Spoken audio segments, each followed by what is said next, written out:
Ginoo nagsaad sa, listen to this. Ugma, ang usa ka sakong bugas, tagpiso na lang.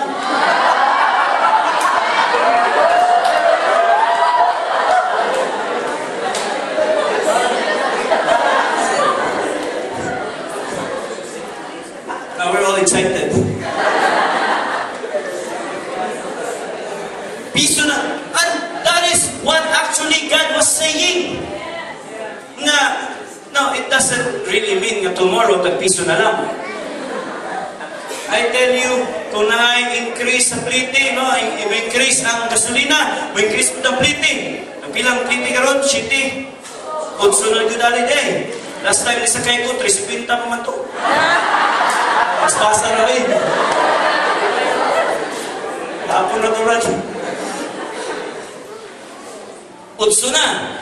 Utso na plite, no.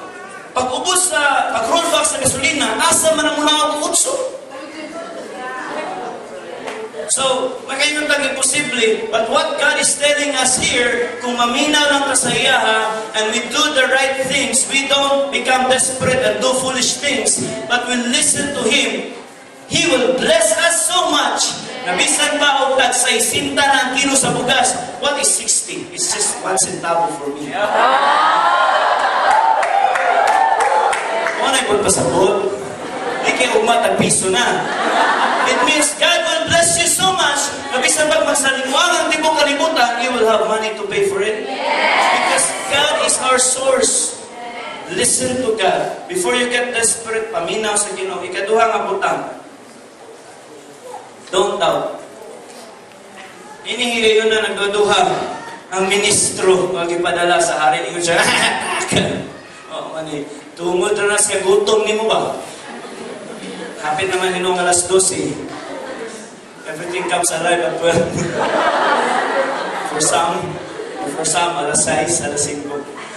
Anyway, ingon siya, an officer assisting the king, he said to the man of God, di na mahitabo, even if the Lord opened the windows of heaven, such an insult. Every time we don't believe, we are insulting God. Elisha replied, you will see it happen with your own eyes, but you won't be able to eat any of it. When we doubt is so deadly. Tungod kay sa diyang duha-duhaan na to ang Ginoo, unbelief will disqualify you to enjoy what you have despised and considered impossible by the time it is made possible by God. Don't be quick to judge. Don't be quick to say it's impossible, because nothing is impossible. Don't be quick to tell yourself, I am hopeless. I am a nobody, because God is an expert of turning a nobody into somebody, and nothing into something, an ordinary into an extraordinary, and no one into someone. Mga specialty sa Ginoo. So long as that nobody is open, broken, listening to God and not doubting in his or her heart, nothing is going to be impossible for God. Insulto ang Ginoo sa officer. Nagisultihan ni Elisha, by this time tomorrow, the Lord will pour out so much blessing. You see, many of us, because we're desperate, di na makapaabot sa tomorrow. Gusto na, now na. Gusto na ito nga, karon na, because we can't wait any longer. Nagtaas atong edad, nagkausap ang mga sitwasyon, and we really feel God owes us something. Lord, out of timing, magkakakanunay, Lord, karon na gyud, karon na ako nagikinahanglan. But when we trust God, He is always on time. God is never too early, nor too late. He is always on time. Do not doubt God. Islam, ayaw duha-duhay ang Ginoo, because He is always faithful. When we really consider God as our Father, we will trust Him with all of our hearts. Walay amahan nga gawas kong sayop o ang buangsap na amahan na gusto niya iyahang anak mapahamak. Every man here that has a son or a daughter Umayo itong kasing-kasing. Gusto na ito ihatag ang tanan sa itong anak. Umayo. That is the nature of God's heart.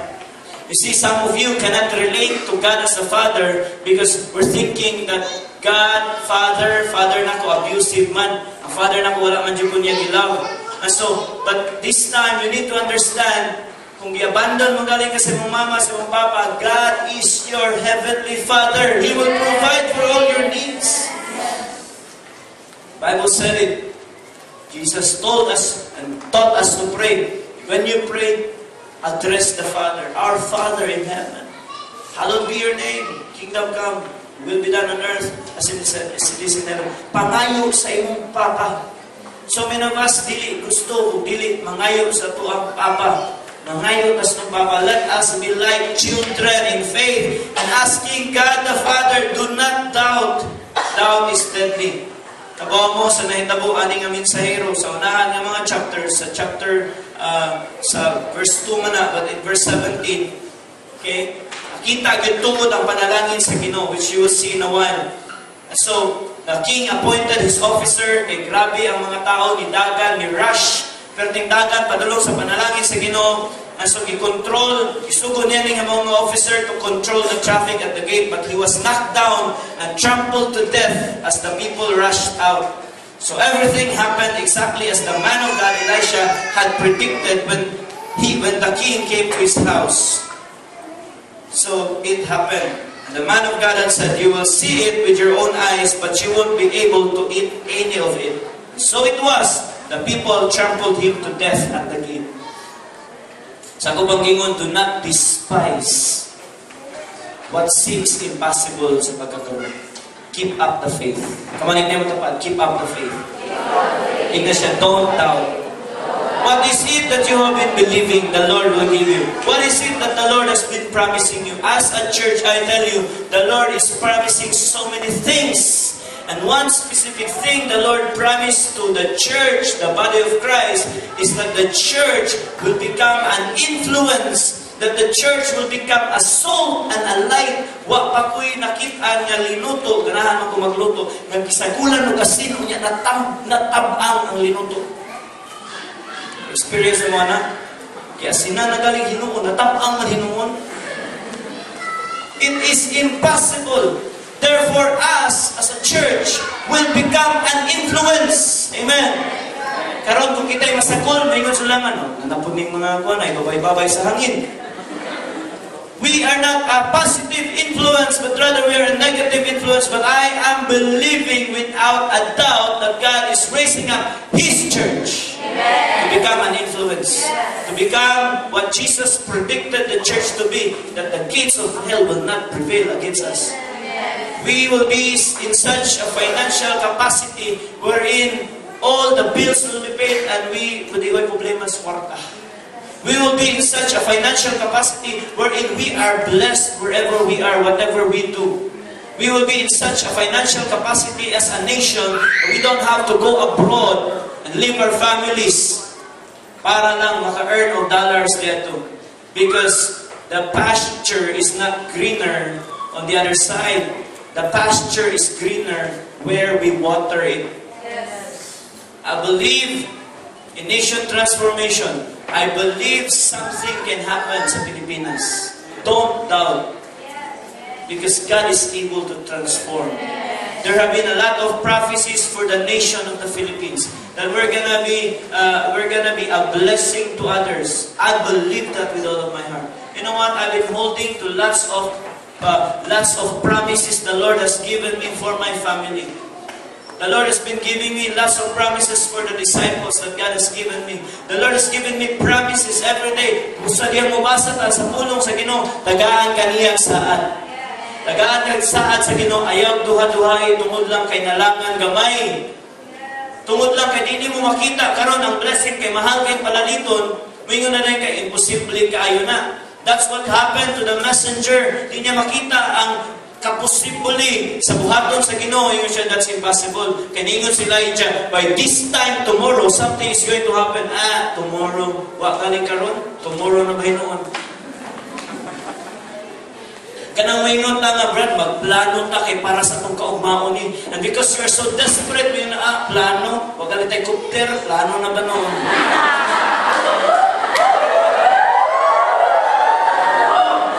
Hiyara may naman magduha-duhay. I'm gonna go this quickly. We have to do something else. Number 3, you have to act in faith. Ay na yung tabo. Maoto'y deklarasyon sa man of God, Elisha. Ay mahitabo, pagkauma. And you know what happened? Something happened. Dunay upat ka buok.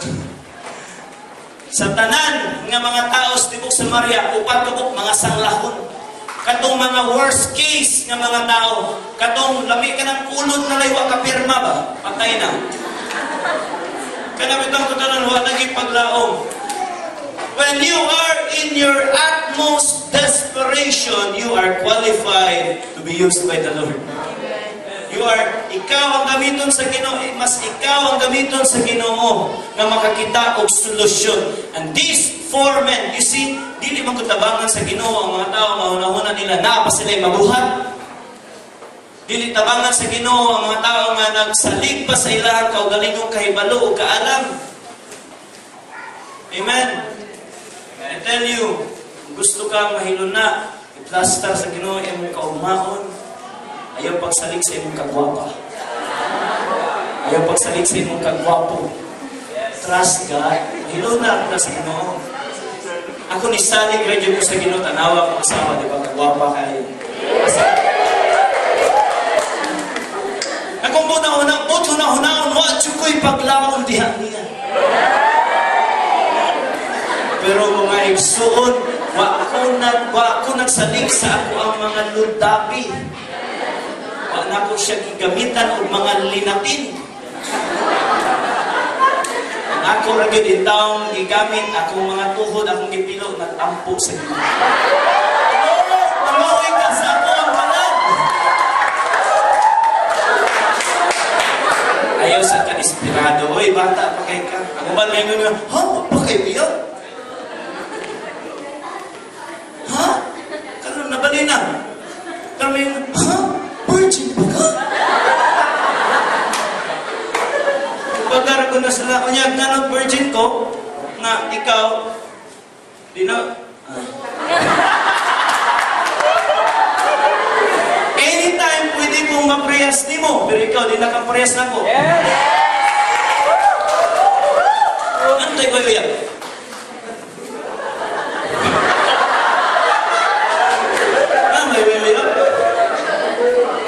May naana.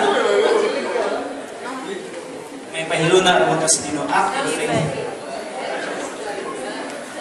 Act in faith. Obviously, we're kidding and that. But when you are in your desperate situation, notice God will help you. Only those people na nagsalig ang Ginoo rin saligan. Only those people na sa Ginoo lang nagkunit. Mao na siya ang candidates sa miracles na buhaton sa Ginoo. I tell you, I have done so many errors, wrongs, mistakes in my life. I have done so many things, but I realize, God, I am a work in progress. But ayun Ginoo pamuhat sa kuha. For so many times, you feel disqualified. You feel you are not worthy to do what you've been doing, but I still come to the Lord and say, God, you are gracious, you are merciful. I keep guarding my integrity. I keep guarding my faith. I keep guarding the convictions. I keep guarding the promises God has given this local church. And so if you have been watching me for a time, kita ninyo, I've always kept the faith. Because that is the DNA of God in each one of you. Keep the faith. You are a victor. You are a winner. Amen. Don't doubt. But rather act in faith. Kaning upat ka buok, ingon sila nga, naunsa naman niyo, taga City Gates, baya ganda. Nag-ingon niya ako.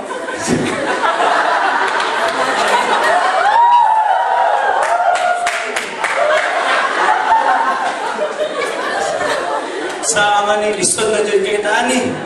Dili na po pasabot nga nata sa City Gates na anatanan. Ay, good day, dagang problema no, bisag asa no. There were 4 men with leprosy. These people were desperate. They're at the entrance of City Gates. So why should we sit here waiting to die? Wala lang tayo buhaton. Ingon sila nga, saan? Magpaabot na lang rin, wala tayo buhaton. God is faithful. Kabalo ka faithful ang Ginoo. Siguro nakadungog sila sa mensahe ni Prophet Elisha na God is going to do something by this time tomorrow. There's going to be some miracle. And the people despise that. You see, some people will despise promises.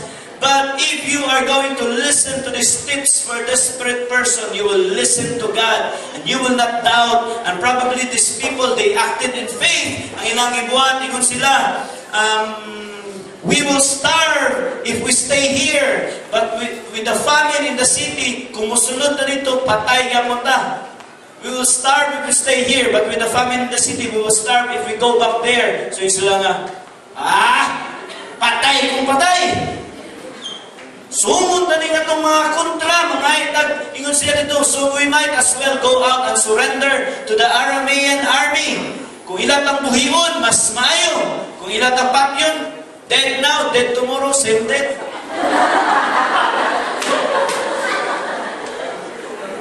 Kung di ta mutuo, patay. Kung mutuo tao, niya may mahitabo, patay maghapon. Pero basin pa lang na ay mahitabo. Amen. Amen. So they acted in faith. Nindot ning usahay mamasin ta. Amen. Kanang pamasin nga dili desperate move, kanang mamasin ta ba? Nagsulti man itong ginawa niya. Mamasin tabi. Kaya mo karoon na gid ang panahon sa explosion ta. Mamasin to na ta. Act in faith. So at twilight, they set out for the camp of the Arameans. Andam na sila. Masali ito, kaguyod na siya lumon. Para tignan sa... at least, basta na kamatayon. Ang ba sa tuwa, kita ba yung muampo sa Ginoo ba? Ingan man ito, Lord, kanang dili man hindi mo gusto, no? Sa iyo, bigyan na isun.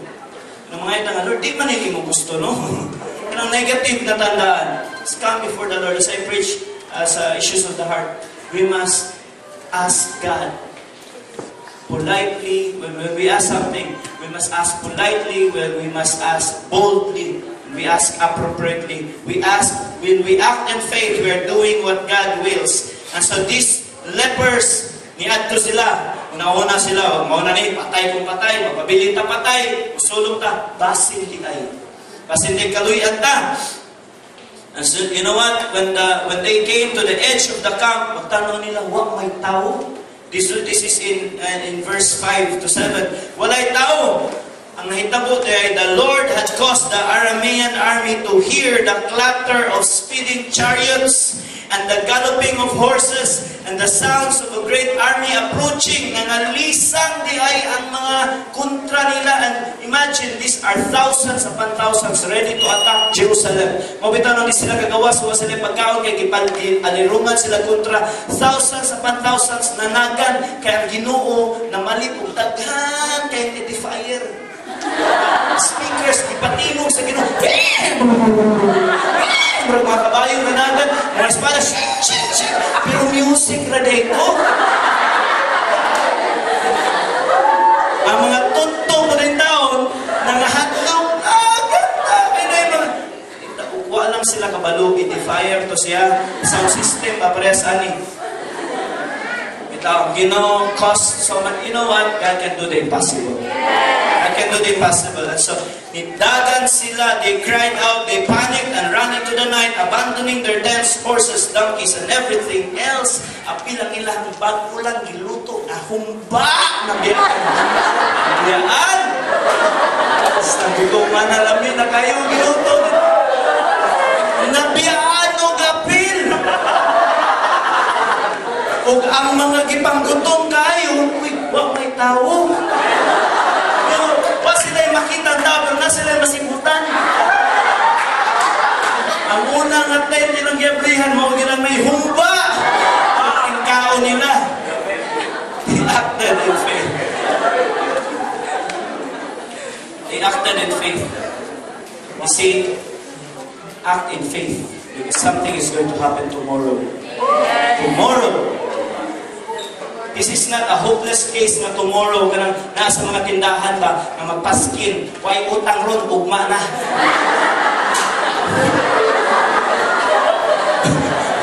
Ikaw na. Marang magyapon. Pero ang Ginoo gani may musulti, ugma na may tabo, naging may tabo. That's why yun siya ng Joshua, consecrate yourselves today because tomorrow something's going to happen. Act in faith. You know what? Naging may tabo. Make the long story short, because they listened to God, they did not doubt, they acted in faith, na panalanginan din sila. Pero sa dihang na panalanginan na sila, nangalisa sila, naghanap kayo niya mga hindi bitang gikan, bitang kag-fasting, luya pa ba yung hapon kayo sila. But anyway, lukto na nila, daghan kayo, lukto nila, daghan kayo lang ipang dala. Kunya mo ba, nila lang ipang taguan, nanigurado lagi sila, pero upat rabya kay sila. Siya mahurot nila ang pagkaon sa hundreds of thousands of people. That's true. Kung musong galing ang kontra ka na ito, by the hundreds of thousands na, magmura ka nagbas. So daghan kayo, nauna nila nga, tama sa akin, murag, tita ni kaya dat. Ka-obvious kayo. But then, that's why, tips for the desperate. Listen to God, don't doubt, act in faith. Kung sa dihang panalanginan na galing ka sa Ginoo, do this last thing. Share your blessings. And when the lepers arrived at the edge of the camp, they went into one tent after another, eating and drinking wine. Pag-abot nila na rin, ay tuba, inom nila tuba. Pag-abot na pikas ito, na Johnny Walker, inom nila Johnny Walker. So nakaikuan ito, iced tea. Minsan, nahurog na nila inom. Kasi kalibangan may gawa sa kibat. Nawag ni Clyde, kaya kita mag-inom na, dili, mang-imbitar, tanawa, di ba, magkamang-kamang, magsuka-suka. May ignon niya pag-imbitar mo, Brad. Hindi mo mag-mugisolo. That is in a negative way. But when the Lord blesses you, pang-imbita. Share your blessings to others. Kung nagibuhat nila. Finally, they said to each other, this is not right. This is a day of good news, and we are not sharing it with anyone. If we wait until morning, some calamity will certainly fall on us. Kabaan, metani, kita-kita rin kaon. Ipalungan na kus kong PowerPoint. Because naman na siya, share your blessings. This point, we're doing this in church. We're challenging for you to receive Jesus Christ because we want to share the blessings. God loves you so much. We have at this time encounter delegates na join sila sa encounter. They're desperate and the Lord is changing them. I'd like to challenge them first to come in the front and let's offer these encounter delegates para sa inyo. Come on, can we all stand to our feet?